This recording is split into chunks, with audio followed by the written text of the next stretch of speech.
It's time to pull those belts tight, race fans. The front stretch is coming at you, presented by Joe's Karting in Council Bluffs. Now, here's Dan Taylor and Dirk Houston. Well, good morning to you, race fans, and welcome to the front stretch, and welcome to 2017. I don't know if a lot of people are going to be up this morning listening to the show live, but a lot of people usually do end up catching it on the YouTube channel. So after the New Year's celebration has concluded and we've all recovered, we've had our morning mimosas or our Bloody Marys to kind of help take off the edge. I'm more interested in the people that stayed up all night to hear us this morning. Amen to them. If you need a little help working off the New Year's Eve celebration, you can always head over to Quaker Steak and Lube. Margaritas, steaks, all sorts of great food, as well as today is the last day to enjoy the $10.95 all-you-can-eat bone-in wings from when the store opens at about 11 o'clock today. I'm going to head over there for sure. Enjoy some football action and $10.95 all-you-can-eat wings, as well as a wide selection of all their brews.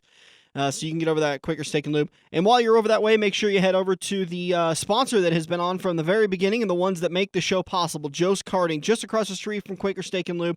You can take advantage of the indoor karting facility, the heated indoor karting facility, all the great racing action, and all the great fun that is to do over at Joe's Karting after you finish some lunch at Quaker Steak and Lube. Or heck, go before Joe's Karting, go eat something at Quaker Steak and Lube, come back to Joe's Karting.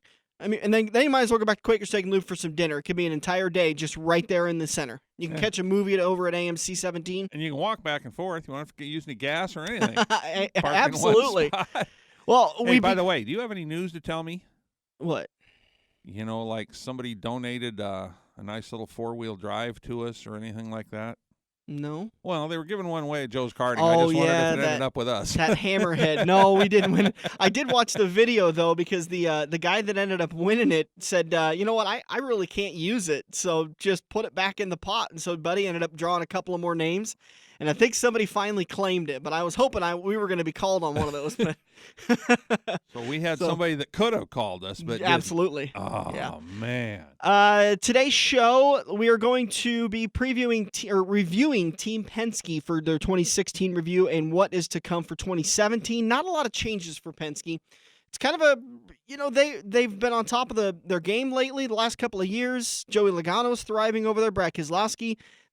I think compared to his 2012, 2013 season, you could say he's struggling, but I think there's a lot of drivers that would be in Brad's position. And be happy. It's easy for us to say he's struggling. He just isn't performing as well as he did when he won the championship, which that's easy to, no, it's nothing derogatory. I guess it's just observatory-ish. He's been debating all year on whether or not to get married, which he finally pulled the pin on that deal. Poor guy. And he's got the baby and everything, so he's got a lot on his mind now. I think he was the only chase driver that wasn't married. Did Kurt Busch get married? Again? Like the third time? I don't think so. I thought he got engaged. He might have got engaged. I'm not sure if he's married, but I was very surprised to learn that Brad Keselowski wasn't married, because I figured usually you lock up a girl after you win a Sprint Cup championship.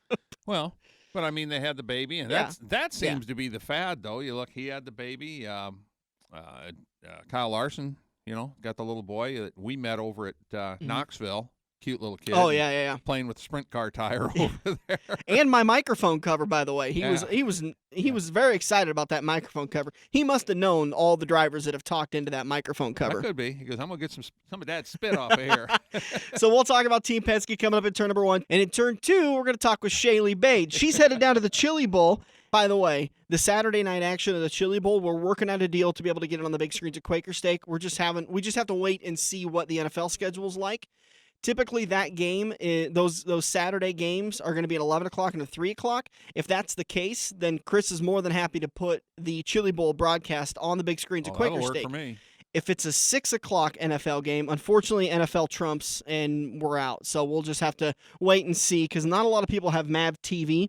So if you want to see that, we're doing our best to get it on the screens at Quaker Steak. And hey, it never hurts if you call in advance and say, we want to watch the Chili Bowl with the front stretch.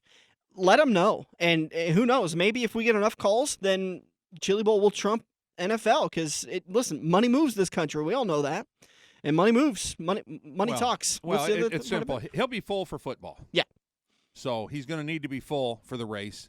And I don't know if he's got MAV TV or if he's going to have to buy it for the day. He does. He has MAV TV. I've checked with him, and he said I'd be more than happy to put it on as long as NFL's not on the screens. And I said, that's understandable. Well, maybe just a couple of us get over there. We can at least get him to put one TV on it or something. Yeah. Turns 2 and 3, we're going to continue the Legends of the Dirt series with Dave Darland, USAC legend, going to be at I-80 Speedway on June 2nd for the USAC races. And great conversation with Dave. So we'll play that as a part of the Legends of the Dirt series. And Dave again, will be at the Chili Bowl. Absolutely. And again, Shaylee Bade coming up in turn number 2. We're going to also talk about her 2016 season and what 2017 holds for her. So turns 3 and 4 then will be Mr. Darland. Correct. Okay. Correct. So let's talk about that team spotlight with Team Penske. Only 2 drivers to really talk about. It's kind of surprising to me to have a team that has been as successful as Team Penske over the last couple of years. We're only talking about them being a 2-team organization. A lot of these really successful organizations are 3- and 4-car operations. Well, and with all their affiliates, 7- and 8-car operations. Correct. Correct. And, Penske's got that affiliation, that alliance, I believe, with Wood Brothers that they're working with. All the Ford teams are together because there's just not that many of them anymore. But there's the Roush Group, Penske's in there, and the Wood Brothers. Yeah. With the Wood Brothers, just a single-car team. But they're all those 6 teams are supposed to be sharing information. They're all running the same engines. Mm-hmm. And matter of fact, I think it's Front Row Motorsports still runs the Fords. I think Correct. they're running the Roush Yates engines also. I think everything in Ford's through Roush Yates on the motor. Let's start off with the deuce of Brad Keselowski. His contract is set to expire at the end of 2017. Miller Lite will be his primary sponsor for 24 races again in 2017, with Allied Truck Parts as primary sponsor for 8 races. Auto Trader, Worth, and SKF taking up the remaining races. Crew Chief Paul Wolf also signed with Team Penske through the end of 2017. Do you see any issues with them re-signing Brad? I wouldn't know what the issues would be unless there was just a super huge collapse this year. Yeah. I don't see performance collapse, something like that. Yeah. Yeah. He's not he's a very sponsorable guy. I think he locked down almost a lifetime sponsorship with Miller Lite after his Sports Center interview when he won the championship that night, and he's got this, that big old this Miller giant Lite glass, boot. Yeah. and he is wasted. and he's a sponsorable guy. He's a likable guy.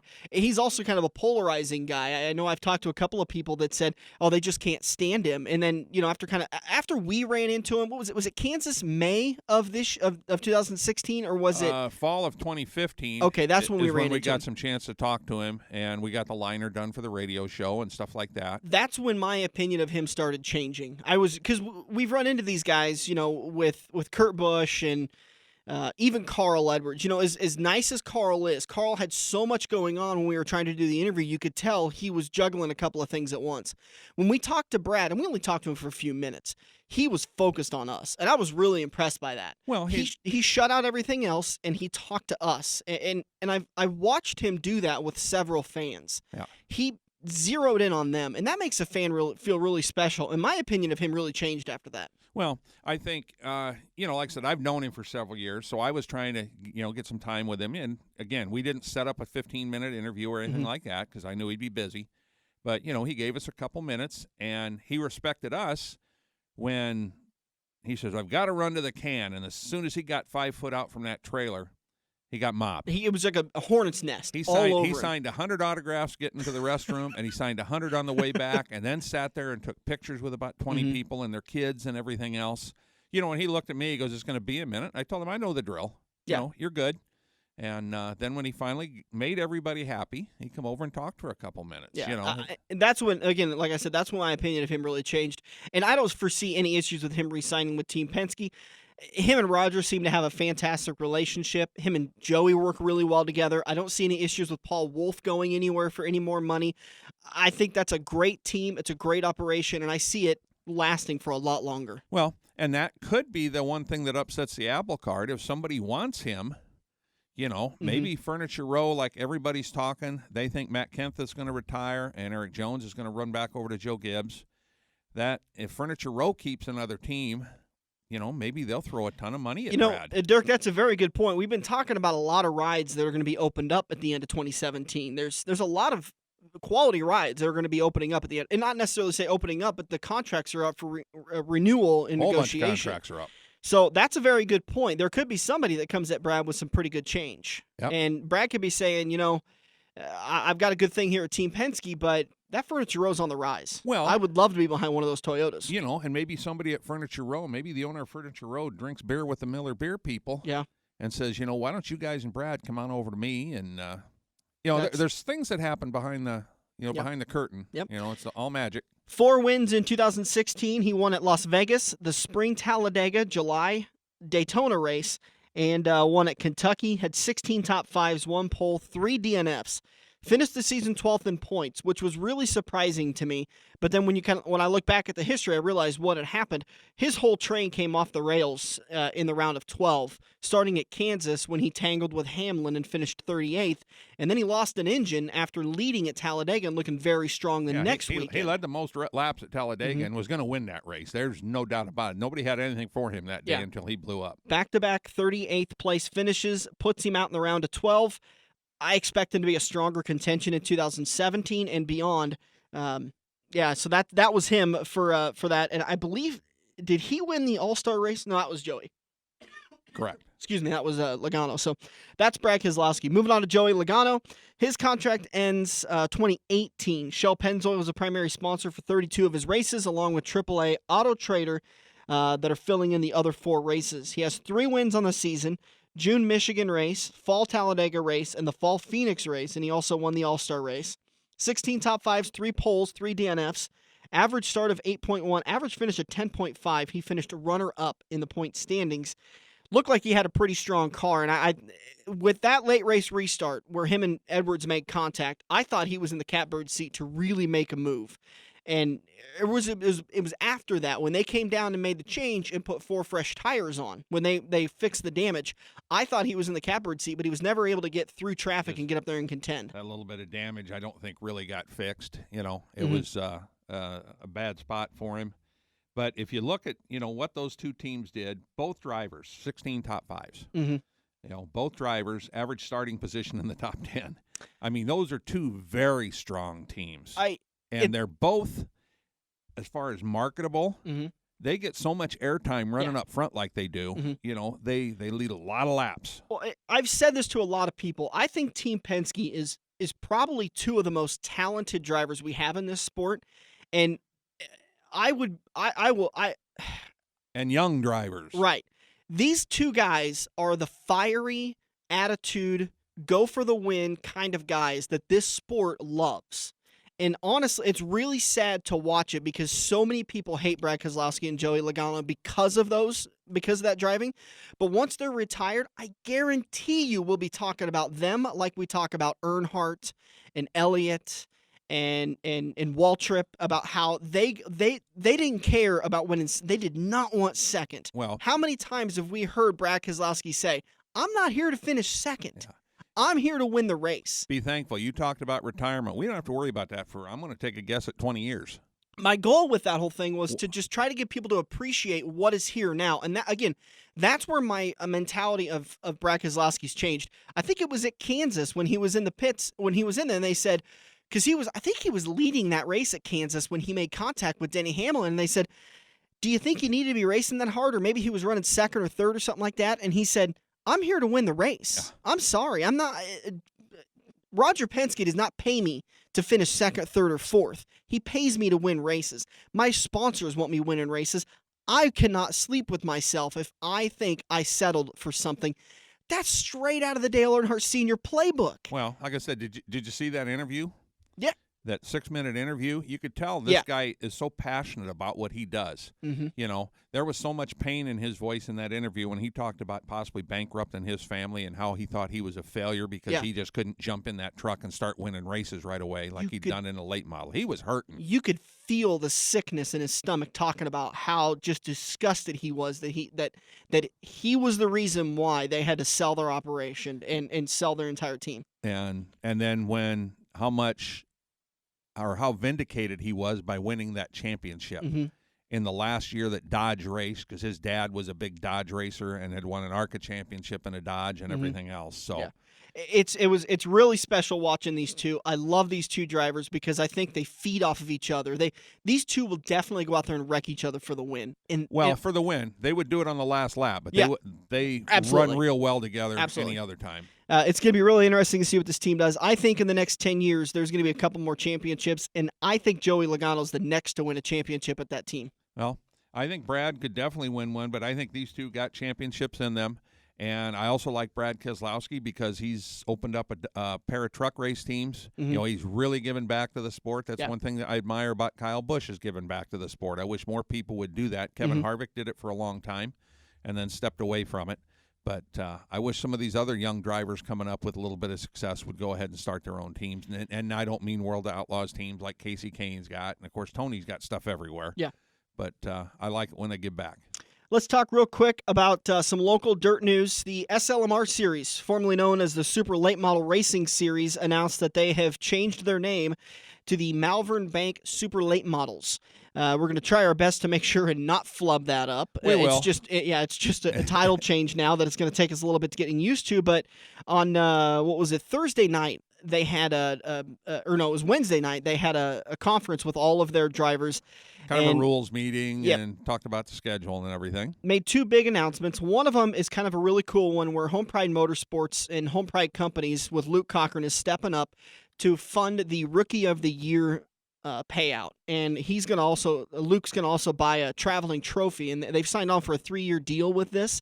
I imagine it's going to be longer, but just to pay for all that stuff, I think the series was looking for a long-term commitment rather than just a 1-year thing.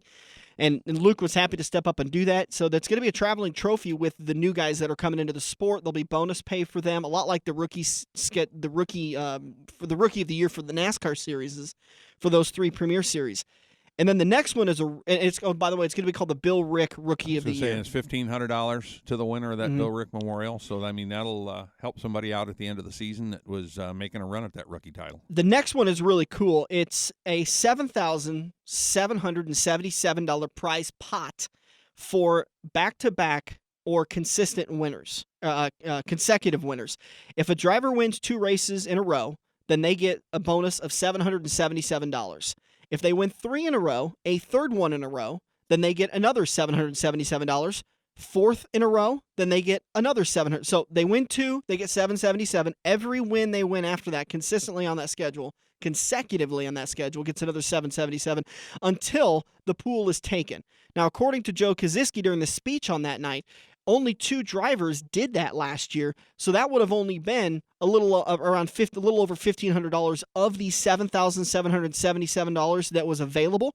So they were talking about doing something at the end of the year like a King of the Hill, and all the series winners from that season gets to race it out, and then whoever's the King of the Hill at the end of the night takes home the remaining prize pool. Well, he didn't really say. He said King of the Hill, but then he described more like a dash for cash. If there's 10 cars, they're going to go out there and run 10 laps, the winner take all type deal. Where a King of the Hill, they line up 2 cars at a time, and they race 2 laps, and they run a bracket, and the winner moves on. Yeah, and these were ideas that they were kind of working on that they wanted to get out there and tell people, but they were just going to – I think the idea was to let them know that if all the money isn't claimed, the drivers are still going to get it somehow. The money's going to be paid, correct. And that money is coming from Luke Cochran and Home Pride Motorsports.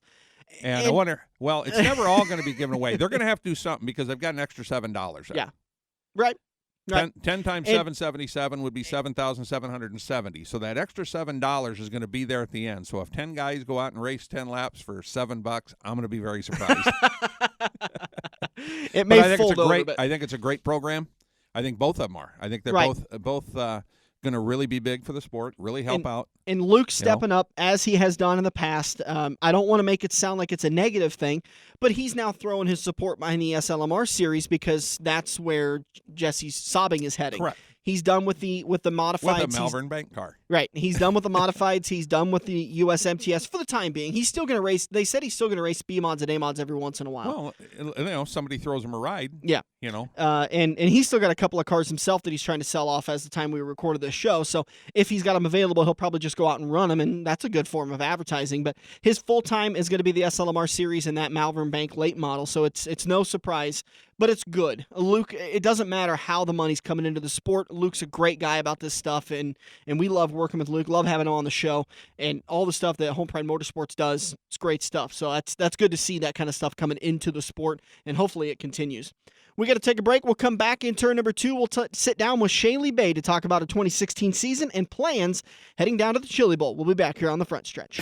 Joe's Karting in Council Bluffs has taken a page out of IMCA's rulebook and gone crate. These brand new low-emission engines will still have you white-knuckling it all through the Metro's fastest indoor facility. Joe's Karting is now friendly for all skill levels with their brand new Honda-powered engines. It's time to get to Joe's today and find out what drivers like Jack Dover, Shaylee Baze, and Andrew Kosinski have known for years. Located in Council Bluffs and online at joeskarting.com. That's karting with a K. We're hooked up in turn 2 and still showing the green flag on the front stretch. Front stretch heading into turn number 2, and it's brought to you by Quaker Steak and Lube, the official watering hole of the front stretch. You can join Dirk and I next Saturday as we are going to be watching the Chili Bowl if we're able to get Chris to put it on the big screens. And that's going to be happening January 14th. So that's next Saturday night at Quaker Steak and Lube, starting at about 6 o'clock. And one of the girls we hope to be watching, one of the drivers we hope to be watching in the feature that Saturday night is on the phone with us now. Driver of the U.S. Army 03 RaceSaver 305 sprint car at Eagle Raceway, Shayle Bade joining us. How you doing, ma'am? I am doing very good. Thank you guys for taking the time and having me on. It's always good to talk to you guys and catch up. Well, the last time we talked, you've picked up quite a few more sponsorships. I don't want to cut them short. I believe Chicks Gear is one of your primary sponsors now? Yep, Chicks Gear, definitely. And then they also have their sister sponsor, which would be the Fast 15. So all the girls that are sponsored from Chicks Gear all kind of get promoted on the Fast 15. So you can also keep up with us on both of those sites. Awesome. That's good news. And you are scheduled to be out at the Chili Bowl this coming week, next week.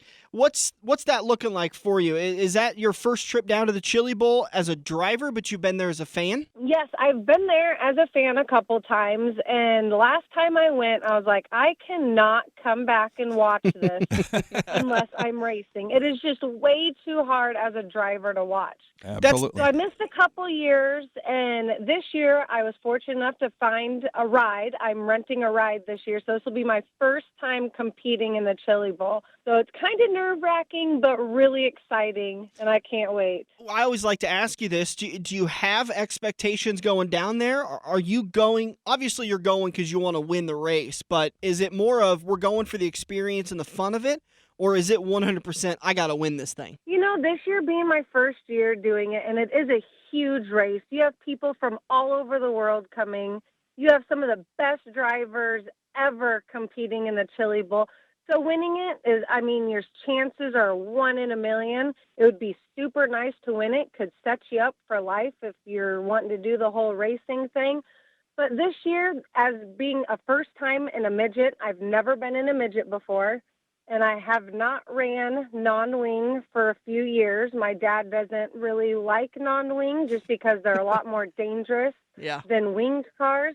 Like when you have non-wing, those things, if they flip, you wait until something stops you. They just pick up momentum. So he really isn't too excited about non-wing, but he knows the people that are down there and the connections you can make and just racing with, I could be in a heat race with Tony Stewart. You never know. So this year being the first year, we're going to go down there, make connections, get a feel for everything, try to do as best we can, try not to mess anything up as best we can, but, that's always a toss-up. Do you kind of freak out when you realize you're racing next to a Ricky Stenhouse, a Sammy Swindell, a Rico Abreu, or Tony Stewart? Do you do like I do when I'm driving down the interstate next to like a Mustang and I get as far away as possible because I know the law of attraction, I'll just run them over? I don't know. I haven't experienced it, so I really don't know. I don't know really how I'm going to feel once I'm like sitting next to Sammy Swindell or Tony Stewart or anybody. Well, I haven't really had that chance, that opportunity. let me tell you, that Sammy Swindell, he's a talker. Oh. He's going to talk your ear off. Oh, and I will soak up everything. I will be a sponge and just keep on listening. Yeah, if you get 3 words out of Sammy in like a half hour, that's him talking. He's Right. Let's talk about your 2016 season. Starting from the beginning of the season and moving on, what was your takeaway from this season? We had a really good season. Surprisingly, I didn't junk a lot of stuff up, which is really good. And that was kind of the first time in like 3 years. Our first 3 years were really rough. So having some extra cushion at the end of the season is really helping out with the Chili Bowl and funding all of that. For the most part, we had a really good run in 2016. Towards the end of the year, it started getting a lot better for us. We simplified all of our setups and stuff and then started hitting in the top 5 consistently. I should have had 3 wins this year, but 2 of them, I just got a little high in turns 1 and 2, and that wall just sucked me in. But that's just some stuff I have to learn as a driver myself. So you live and you learn, you wreck, you race, you win. It is what it is. It's all in the fun of it. I got a T-shirt that says "Break it, fix it, repeat." Exactly. So that should be on every race car.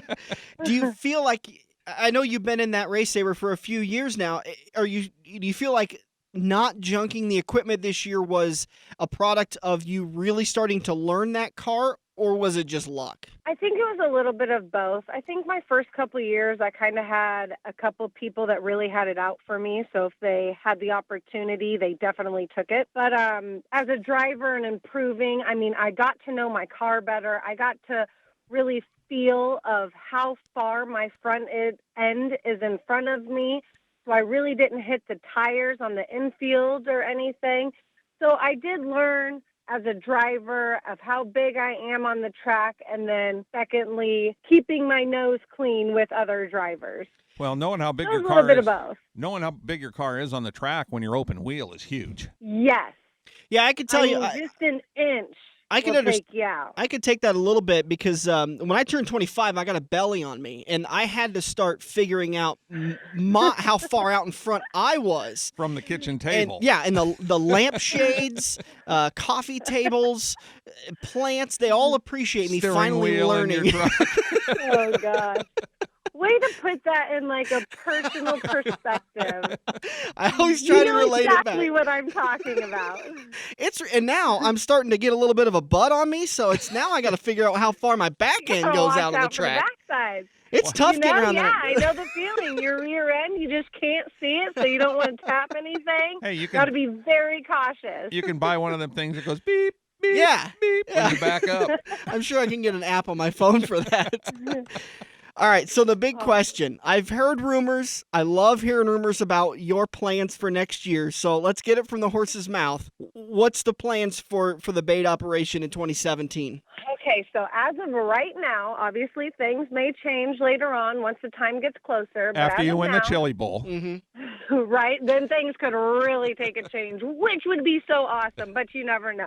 Hey, by the way, so right Danica now, Patrick's contract at Stewart Haas Racing is up in 2018. So I'm just saying. Very good to keep in mind. Yeah.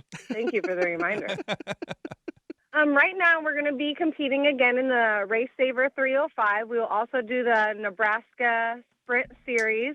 So we will do a little bit of traveling there. My 2 younger sisters are going to have both of their own cars. This will be the first year they have their own separate cars, so they will be able to complete a full season each in the hobby stock division. Good. And then right now, I have a brand new car that is getting built, and what we're planning on doing is right now it has no motor, but we are in the works of trying to work out a 360 motor deal. So therefore, I'll be able to compete in the 305, and then when they have special shows around here, either Thursday, Friday, Sunday, then we will go hit some 360 shows. just for some more seat time and a little bit more fun. That's great. Any plans? I know this is I know it all depends on a lot of cards falling in the right place, but is your goal to go to the 360 Nationals at Knoxville one of these years? Yes, that has been my big plan for quite some time now, but I just really haven't had the opportunity, haven't really had the sponsorship money under the belt in order to make a big jump like that. I mean, you really need the motor money. You need a backup motor money, and then you have traveling costs. So what are you so talking, in the end, 50, it's 60 really bucks? expensive. Yeah, maybe with a couple more zeros on the end. All right. Well, it was a pleasure talking to you, Shaylee. As this airs, you are on a beach in Mexico. So obviously we talked to you on Thursday. You land roughly on Saturday afternoon at 3. Don't ask me how I know those details. I am not a stalker. You should be at your hotel room, the resort, at about 5 o'clock. So what's the best ETA for being drunkard? Probably pretty good. It's been a stressful week, and it's going to be a really stressful next week. So we need to calm the nerves and get all the jitters out now before the Chili Bowl. So that might be actually done by the time you land at 3 o'clock Saturday is what you're telling us. The plane does have a bar. Yes, it does. We already ordered our drinks from when we land at the airport to our drive to the resort, so we're going to be completely set. Well, you think a tire bill is expensive in racing. Try drinking on a plane. It gets out of control. Yeah, right. I think I'm going to wait until after the plane. We'll play it safe. We'll talk to you again before the season kicks off in April. It's always great hearing from you. Shaylee Bade, driver of the 03. You can catch her at the Chili Bowl.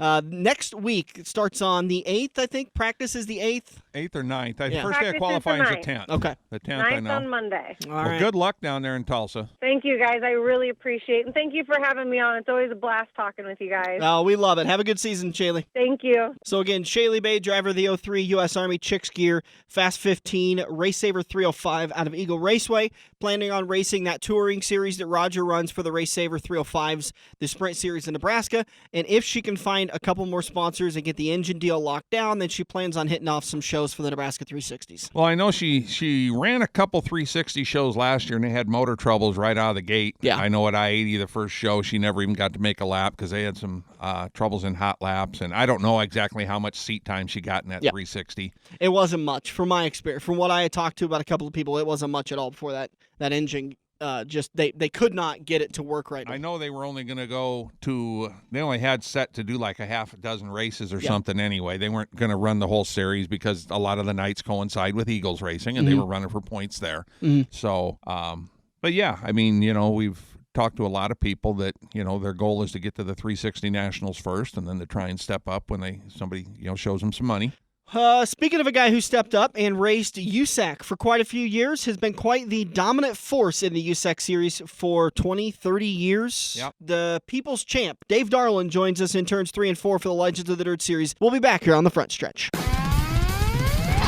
There is no such thing as an off-season at Joe's Karting. No matter how cold it is outside or how much snow is on the ground, you'll always be warm and dry inside at Joe's Karting, the Metro's largest indoor karting track. Located in Council Bluffs on 23rd Avenue next to AMC Theater. Find Joe's Karting on Facebook or head to joeskarting.com for hours, pricing, and a schedule of booked parties. That's joeskarting.com. Karting with a K. It's time to get to Joe's Karting today and find out what all your friends already know. If you love wings, if you love rings, and all kinds of other tempting things, great times, great food, get to Quaker Steak and Lube. Quaker Steak and Lube is the official watering hole for the front stretch and the best place to catch all the NASCAR action today. Open at 11 a.m. with delivery available to Council Bluffs. Great times, great food, get to Quaker Steak and Lube. Feather the brake and get back to the gas. Dan and Dirk are headed into turn 3 on the front stretch. To the front stretch, heading into turn number 3, and it's time to continue the Legends of the Dirt series. Today we're talking with the man that is known as the People's Champ. He's battled everybody from Tony Stewart, Casey Kane, Brady Bacon, to Jeff Gordon. He's beat most of them. We're talking with Dave Darland.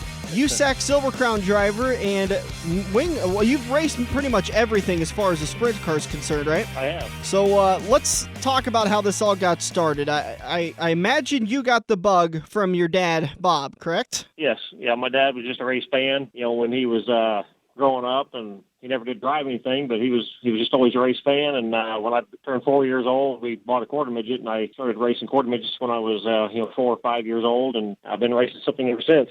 What contributions did he have? Did he have much contributions to dirt racing in general, or was it mostly he just kind of helped you get started and helped you through your career? Well, he owned a race car for me for 21, 22 years, so we won 100 races. 100 features together, so me and my dad had a good career together with the 36D car. So that was really all he did. He owned a race car for me. He didn't have race cars for anybody else. Nobody else ever drove for him, and he never drove himself. And he owned a race car for me for 21 years, and we had a lot of success and a lot of fun. How come he never drove? Just never got the opportunity, or he was more focused on your career? Yeah, he just never had the opportunity. He, basically a poor family, and he worked in a factory all of his life from the time he was 18 till he retired when he was, 50-some. So he worked there for 36 years and hardly ever missed any work. Raised, 4 kids. I got 3 sisters and myself, so four kids and a husband and a wife on one income because my mom didn't work, so he had to work all the time. Wow. And still found time to help you run your car. Yeah, we quarter midget raced on, for 10 years. I was a kid from, say 5 years old till I was 13 or 14. And we got out of that for, bought a sprint car, and still we just didn't have any money. We started piecing a race car together sprint car together for a year. And so like the weekend after I turned 16, we ran our first race in September of 82. So, we kind of got started with a wing and a prayer, and here I am still 35 years later, still racing sprint cars. Did you ever feel the pressures of Dad's dumping all this money into my career and my success? I need to make sure and go out there and win so I could put a little money back into it? Well, a little bit of that, but most of my sisters always whining about me getting all the money and all the glory and all the fun, but they all knew it because they were kids too when I started quarter midget racing. But I am the youngest of the kids, and so my sisters were like 7 and 10 and 12 when I was born. So they understood it, they knew it, and so there wasn't a whole lot of pressure. No, I mean, but as we was growing up sprint car racing, I certainly did have to not tear the thing up much to assure that I would have something to drive next weekend or tomorrow night, but. We didn't have. I keep saying, we just didn't have any money to put back into it, so I couldn't tear it up much if I wanted to keep racing. So just had to learn how to take care of things, and so I could continue to race. We did that for a good 5 or 6 years before we started getting good rides in other places. So I got to thank my dad and my family for supporting me all those years of learning how to race and staying with me. None of your older sisters never had the driving bug to maybe get in the seat and give it a wheel? No. One of them, the one that's closest to my age, she drove a quarter midget for 2 or 3 years back when I was like 6 and 7 and 8, and she was 10, 11, and 12 maybe, but they didn't go too far. She just raced quarter midget a few times, and they didn't have the bug like me and Dad did. I can imagine your sister's frustration when all she wanted was another dress or lipstick or something, and dang it, Dave's getting another engine. Yeah, well, that's just part of the sacrifices they had to take, I guess. Yeah. Let's talk about some of the wins. You've won quite a few awards, and you've battled some pretty high up names, some guys that you probably thought, well, dang it, if they can go on and succeed at NASCAR, why can't I? Yeah, well, just basically my age. I was too young when the Foyts and the Joneses and the guys were coming from USAC running Indy cars, and I didn't make that era. And then so my little era of the time was nobody went anywhere. We just sprint car raced, and then when Kenny Schrader, Jeff Gordon, some of them guys early moved to NASCAR, and then that became the trend again for a while. But then I was too old. They didn't. And it was just the opposite too. Back in the Foyt days, they wanted good experienced drivers that could drive race cars, but now they want young kids that can drive race cars and bring some money. But bringing that sponsor is a big deal. Yeah, so I just missed the both ends of the spectrum of, as far as going to NASCAR. Plus, I do got a few sponsors that would follow me wherever I go, but certainly not NASCAR kind of money. But Is that one thing you wish you could have done different? Is that you could have found a big sponsor and gone up there and raced in NASCAR for a year or two? I guess it would have been fun, but I certainly enjoy doing what I do. I don't want to run NASCAR, but the only reason I'd want to is be for the money. Do they make money up there? That's what Stewart says, but he said he ain't having as much fun as he does racing with me in the sprint car. So yeah, I love sprint car racing, and I wouldn't trade it. I wouldn't change anything. It says something that I've done. It says something when a three-time Cup Series champion decides to retire so he can go race more dirt. Yeah. Yep. I don't blame him, and he's a great race car driver of any kind, and he'll come back and have a lot of fun driving the morning sprint cars now for the next 10 years probably. That's what it sounds like. Did you ever get the option to at least go up and run a truck race or a Busch race back then, or an Xfinity race with NASCAR, or have you just never been on any of any of those? I never did get the opportunity to do any racing. I did do 30 or 40 laps in Andy Hillenberg's ARCA car at Daytona Speedway about 4 years ago. So I did get to make a few laps at Daytona Speedway, which is pretty cool. And it was different. It certainly would have been. A lot of the guys came from what I do and did well there. I'm sure if I would have had the opportunity, things would have went okay. But it was fun going and making a few laps at Daytona in the ARCA car. And a couple of times I did get to run a IRL car back in like the 2000, 2001 area. All those laps were down at Texas Motor Speedway and a couple different teams' cars. So 2001, I think. So got to make some laps at Texas in the IRL car. That was exciting and fun too, but didn't get to do any racing of any kind. Yeah, if you got to run down there like when they were practicing or anything, if it was that type of deal, it was nice and warm down there in those early 2000 years. I was down there. I was an official with the Truck Series, so we always we always ran the weekend down there with the IRL cars. Yeah, it was fun. I enjoyed making laps in those cars, just something different. But I do enjoy. I love sprint car racing, and looks like that's what I'm going to do all my life. Well, it's not a bad thing. We certainly do enjoy the sport on this side of the microphone. So we appreciate all you guys do. We look forward to seeing you. I hope that we're going to see you at I-80 Speedway on June 2nd for that USAC race. Yep, we'll be. I'm going to do, I think, all three.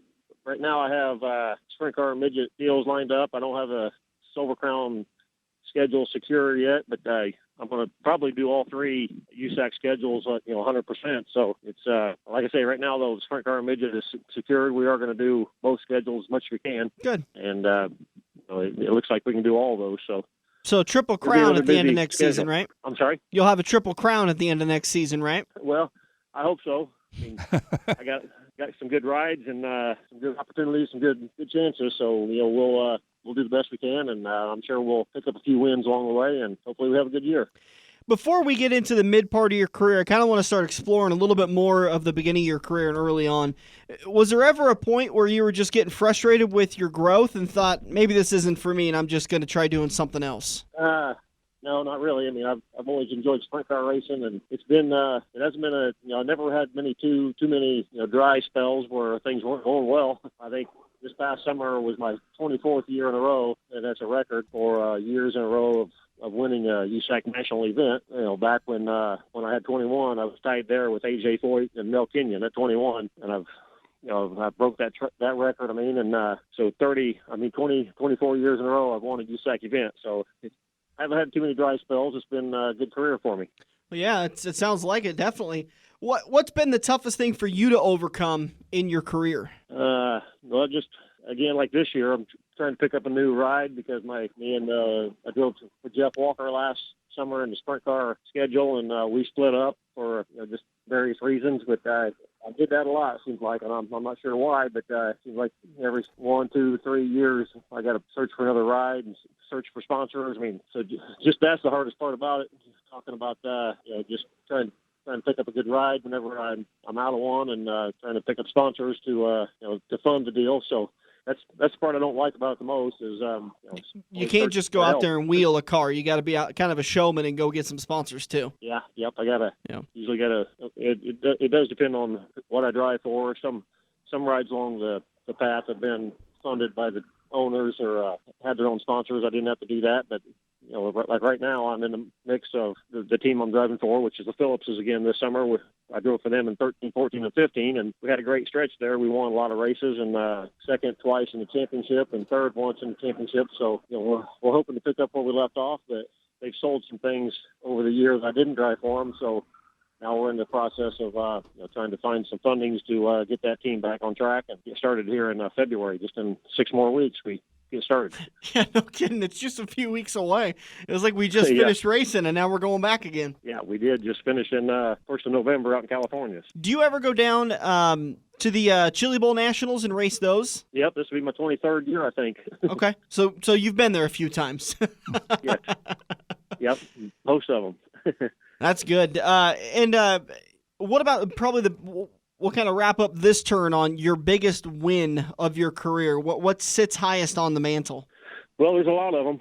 There's been a lot of wins that I cherish or I've certainly enjoyed, and but probably the one that ranks up there is the number one for me. My dad's memorial race. They have a memorial race for my dad at Kokomo Speedway, and this past year was like the 13th annual, and I won I've only won it once. I've competed in I think every one of them. So winning my dad's memorial race at Kokomo Speedway back in 2008, was probably my most cherished win. But I've had a lot of them. We've won the Western World at Manzanita Speedway out in Phoenix, and I won the Oval Nationals at Paris 3 times, I think, or 3 times. Mm-hmm. And winning the Rich Vogler Memorial there at the Winchester Speedway was a blast. I mean, there's been every race is fun, and I cherish all of them. But some of those are as far as the race events are big amongst the ones I've been able to pick up. Well, we're talking to the People's Champion. That's Dave Darland as a part of the Legends of the Dirt Series. We're going to take a break. Dave, let you catch your breath. We'll come back at turn 4, and we'll wrap it all up. Okay, thank you. We'll be back here on the front stretch. Are you looking to book your next outing? Look no further than Joe's Karting in Council Bluffs. Located just north of Bass Pro Shop, Joe's Karting can handle outings of well over 100-plus people. Bachelor parties, corporate outings, team building, birthday parties, and much more. Give Buddy a call today and reserve your outing. Joe's will even work with local restaurants to cater your event. Book yours today at joeskarting.com. That's karting with a K. It's time to get to Joe's and find out what everyone already knows. It's checkers or wreckers as we enter turn 4. On the front stretch, presented by Joe's Karting in Council Bluffs. Heading into turn number 4, just by ready to wrap up today's show. We do appreciate everybody joining us for the Legends of the Dirt Series. If you happen to miss any of the interviews throughout the Legends series in this offseason, you can head over to our YouTube page. We're talking to Dave Darland, known as the People's Champ. Dave, during the break, you kept talking about your dogs. Are they hunting dogs or just recreation dogs? No, they're just dogs. We got 2 outside dogs that they are German Shepherds. Oh. We got 2 German Shepherds outside, and we also have an indoor dog that's a Boston Terrier. Okay. No hunting for them in their future? No, we don't have time to hunt around here much, but racing season seems like it's year round. Yeah, no kidding. There's a couple of guys that I don't know what they're thinking, but they take time off from racing to go hunting. That's just crazy to me. I would like that. I grew up as a hunter. My dad, we hunted and trapped and fished all when I was a kid a lot, and I just don't have time anymore right during this stretch of my life with, usually the Turkey Night, the Oval Nationals out in California. I've been going to New Zealand or Australia for the last, not the last, but I did go down there for, 14 or 15 years out of about 20. So it's, the winters are usually pretty busy traveling somewhere to race. Mm-hmm. That'd be kind of fun. I've always wanted to go down to Australia and the New Zealand area. Yep, I do. New Zealand is what I used to do, but I've been to Australia 3 or 4 times to race a midget. I'm not really a wing sprint car guy like they are in Australia, so I don't do much sprint car racing down there. But midget stuff, I've been to both those countries quite a few times. Talk to me about the style of track that you like to race on. Do you like them big, wide ovals, or do you prefer a short bull ring? Whichever one my car is good on. That seems to be the most common answer. Yeah, I don't really what the track is. As long as my car is good, I enjoy it. And but I seem to do better. I do well on some the banks, the more bank tracks. Like at Eldora, Winchester, and Lawrenceburg now. Kokomo is just fairly flat with a pretty good bank around the wall area. But so I don't really have a preference on that. Just if my car is good, I enjoy it, and if it ain't, I don't. You should enjoy I-80 Speedway. Have you ever raced there before? Where is it? I-80 Speedway in Greenwood, Nebraska. I-80. Yeah. Yeah, I've won 2 races there back when okay. the Tour and Topless with Emmett Hahn's MSCS. So yeah, I do enjoy I-80 Speedway, and the USAC sprint cars are going there this year for the first time in a long time. Yeah. So we're really excited about that, and Joe Koziski was telling me you got to get this guy on the show. He's won just about everything, and I think he's going to win at I-80 Speedway. Yeah, I did win 2 of those I-80. Like I say, the Tour and Topless with Emmett's tour back in, I think it was like 08 and 09, I believe, and they paid us in $2 bills out there. We got a big brick of $2 bills. Yep, that's probably what you'll get if you win the race on June 2nd. They love paying out in $2. Yep. Yeah. Well, they run a late model race that they pay out in silver dollars. So. Oh, do they? Yeah, this year it pays $53,000 to win. You need a dump truck to carry the purse away. Wow, that would be interesting. Yeah, talking to Dave Darland. Dave, since you've raced so long and over so many racetracks, is there one thing that you would change about dirt racing today? And it doesn't have to be something that the laws of nature will actually allow you to change. One of them that we often like that we actually just talked to him a couple of weeks ago was Scott Bloomquist, and he said he would put up some sort of barrier between the fans and the track so that the fans didn't get dirty, so that the dust didn't roll over. Dirt in their berries. Yeah. And then another one we had was Rico Abreu said that he would make it so all kids 12 and under got into the races for free. Well, yeah, that certainly racetracks needs kids to enjoy it and to come and to keep the dirt off of them. Both those guys had good answers, I'd say. We got to have kids interested in our racing, and some of the women and some of the guys and some of the kids don't like to get dirty. So it would be, both those things would be big if we could pull that off. I don't really see keeping them dirty. That's going to be a tough one. That'd be tough, but dirt track racing is you just never know what you're going to get. That's what makes it so exciting. Yeah. You don't know if it's going to be, what kind of track you're going to get, or the weather plays a big role in it during the week, and the track prep, the experience that they have sometimes dictates what we're going to get, and then a lot of it too depends on the driver and the crew just making the right choices and decisions at the right time to make their car good on whatever track condition it is. So. The dirt's just always a gamble, I guess, and you just got to try to keep up with it the best you can. And I do spend a lot of my time during a night, an evening of racing up there, watching the racetrack and learning what it's doing, whether it's getting a cushion, taking rubber, what exactly is going on. So I pay a lot of attention to the dirt myself and try to be prepared when it comes race time. So is there anything in particular you can think of off the top of your head that you would love to change? Maybe it's free gas at the track, or we even had one guy say he would like to dome all dirt tracks so it wasn't so dang hot and we didn't ever have a chance of rain. or Dave Despain's answer was Dave Despain says everybody gets an unlimited ATM card. There you go. Yeah, well, all those are good answers. I can't say that I have a good one for myself, but a dome, that certainly would be a great. But one that opens up during the week so you could get some rain on it and not have to water it every day. Yeah, they do a lot of. It is amazing how much water promoters put on a dirt track during the week to just get prepared for one evening of racing. Yeah. So it is. All those are good answers, but it's a tough question to come up with a good answer. But dirt track racing has just always been a big guess and a mystery for a lot of people, and we all just try to do the best we can. And I certainly do enjoy dirt sprint car racing and midget racing, and looking forward to 2017 coming up.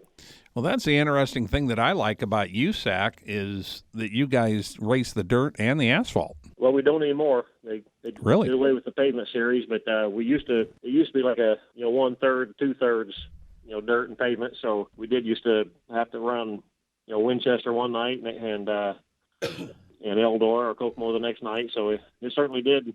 It was a challenge to go back and forth between the two, and had to have separate race cars, and some of the crews were better at one or the other, and but it is all racing is a challenge, but the dirt tracks are what I enjoy. If I'm not mistaken, I think you guys went and raced a race at Iowa Speedway a couple of years back. Yep, at the Newton, Iowa. Yeah. Yep, I ran like 2 or 3 Silver Crown, 2 or 3 midget, and also 2 or 3 sprint car races there. So I've raced there. It's been a while, but back in the early 2000s or the mid 2000s, we raced there 5 or 6 times. Yeah, 2009, you guys were there the same weekend as the then Nationwide Series, but Xfinity Series now, because I was at that show. Yeah, Silver Crown show, I think. I think the last time we raced there with the sprint car, I ran second to Shane Neal won. We were teammates with Scott Bennick's car, so I do remember having a good run there in the sprint car last time I was there. So, Dave Darland, we would talk to you, the People's Champ. Who gave you that nickname? Was there an announcer or a friend? J.R. Todd and his boys with the Frolic. We got a Frolic, a group called the Frolic out here. So J.R. Todd, the drag racer, is the one that gave me that. Oh, okay. That name, along with his buddies. That's kind of a fun one. There's a lot of nicknames out there, but that one's usually not one that's duplicated a lot. Nope. He just noticed I spent a lot of time talking to my fans and friends, and just got a lot of them. Thankfully, got a lot of fans, sprint car fans that follow me, or everywhere I go, I run into new and different people, and sometimes it's hard to go to Iowa once or twice a year and have fans come up to, hey, you remember me? Somewhat. That's okay. Yeah. Let me answer me this: do you have a photogenic memory when it comes to your races? I do. Okay, yes, I could never understand that, because you drivers could talk about exactly what you saw going into corner whatever on lap whatever at whatever track in Egypt. But then you forget what's on the grocery list. Yeah, they're certainly right about that. I can't go to the grocery store without a list. I don't know how you guys do it. If I'm getting 2 things, I'll forget one, if not both. Well, Dave, best of luck. We look forward to seeing you in 2017. Who's going to be on the side of your car so far this year? Yeah, we got a couple of the big guys that we have for sponsors is Curb Records. Okay. Mike Curb is back to helping me, and we're going to have another fella named Jim Taylor. Okay. Jeff Taylor is his name, from Rockwell Security out in the Midwest there somewhere. So those are a couple of big sponsors that I have picked up so far, and so certainly appreciate those guys helping me. And Brad Gray, he owns my midget, and Gray Auto there in Greenfield, Indiana, is the money behind that team. So we appreciate everybody that helps us out, and there's a lot of little guys that help us, and we appreciate them too. So.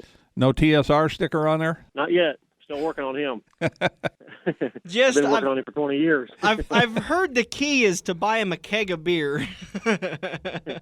Well, I'll do that if he'll give me a check that I can fill out. Yeah, he gives you a blank check. That'll work. Yeah.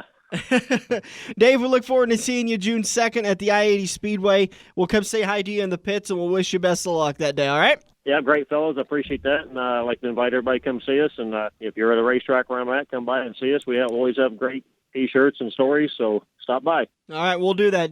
Dave Darland, the People's Champion, as part of the Legends of the Dirt Series. Thanks a lot, Dave. Have a good weekend. Best of luck in 2017. Thank you. Appreciate that. Bye-bye, guys. Bye. So, again, he'll be at I-80 Speedway for the June 2nd USAC race. You can get tickets online. I don't think they're available yet. I-80speedway.com. Click on the schedule, and then if they are available, there'll be a buy tickets right next to it. But as the time we recorded, they hadn't released their schedule yet, so we'll see what happens with that. And if you're saving money to buy a T-shirt, that might be one you want to invest in. Absolutely. Nice guy, good conversation. Make sure to go say hi to him at the pits at I-80 Speedway on June 2nd. We're going to end it for this weekend. We'll be back next weekend to do it all over again. For Dirk Houston, I'm Dan Taylor. Have a good weekend, everybody. This has been The Front Stretch, presented by Joe's Karting on AM 590, Omaha's ESPN Radio.